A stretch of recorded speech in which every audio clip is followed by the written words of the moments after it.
तो नमस्कार प्रणाम स्वागत बाटे आप सबके राइटर बागी भाई के चैनल पर। आज उपस्थित बानी भैया हुआ सबके बीच में लेके ठेठ देहाती भोजपुरी मीटर झलकुट्टन सॉन्ग। बहुत बढ़िया गीत के रचना के लिए बानी और बहुत बढ़िया कंपोजिशन गीत बाटे भैया। बढ़िया से बोलबाजी करके बढ़िया म्यूजिक बनवा के आप बढ़िया ढंग से गा देता नहीं भैया तो पक्का 100% ही गाना ब्लास्ट करी भैया। तो चलिए देर ना करते हुए मैटर के शुरुआत कर जा कि कैसे गावे के बा, का एकर धुन बा, कैसे कंपोज के लिए बनी। लेकिन स्टार्ट कर से पहले भी एगो बात बतावल चाहब कि रुआ अगर नया सिंगर बानी आ सिंगिंग में इंटरेस्ट बा, अच्छा मीटर के तलाश में भटकतनी, अच्छा गीत नहीं खे मिलत, अच्छा मीटर नहीं खे मिलत, सही तुकबंदी नहीं खे मिलत भैया, तो अगर हमारा चैनल पर आ गई बानी तो निश्चिंत रही, निराश भइला के जरूरत नहीं खे। रुआ जैसन भी मीटर चाहत हो कब लिखवावे के, चाहे हिंदी में या चाहे भोजपुरी में, दोनों भाषा में हम गीत लिखेनी भैया।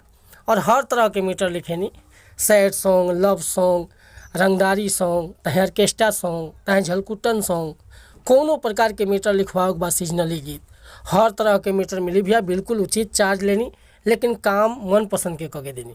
मीटर में कोनो प्रकार के शिकायत ना मिली। चाहे रुआ नया म्यूजिक बनवावे के चाहता नहीं तो म्यूजिक भी बनवा सकता नहीं, म्यूजिक भी रुआ के फर्स्ट क्लास मिली।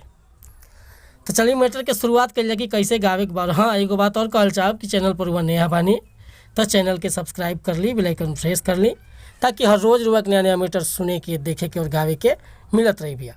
हर रोज़ रुआ सबके बीच में लेकर हम वीडियो उपस्थित होनी। आज के मीटर बाटे भैया देखें बड़ा भाव से। एगो लड़का कहत हटे, हर देखी के डोल जाई केहू के मनवा बजान मरत गोरी हो ढोड़ी के गोदानवा। हर देखी के डोल जाई केहू के मनवा बजान मरत गोरी हो ढोड़ी के गोदानवा, बजान मरत गोरी है ढोड़ी के गोदानवा। आ तोहर सुघराई बिगाड़ देला मनवा बजान मरत गोरी हो ढोड़ी के गोदानवा, बजान मरत गोरी हो ढोड़ी के गोदानवा। हर देखी के डोल जाई केहू के मनवा बजान मरत गोरी हो ढोड़ी के गोदानवा, बजान मरत गोरिया हो ढोड़ी के गोदानवा।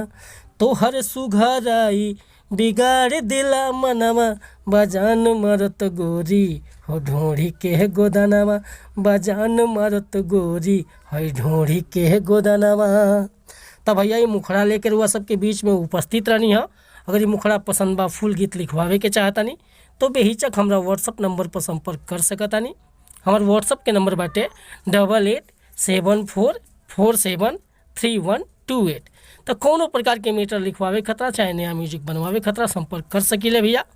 और वीडियो पसंद आए तो एगो लाइक, एगो कमेंट करा। चैनल पर नया होखेम तो चैनल के सब्सक्राइब कर ले। मिलत नहीं अगला वीडियो में कुछ नया गाना के साथ। तब तक के लिए नमस्कार प्रणाम धन्यवाद भैया। जय हिंद, जय भारत, जय भोजपुरी समाज।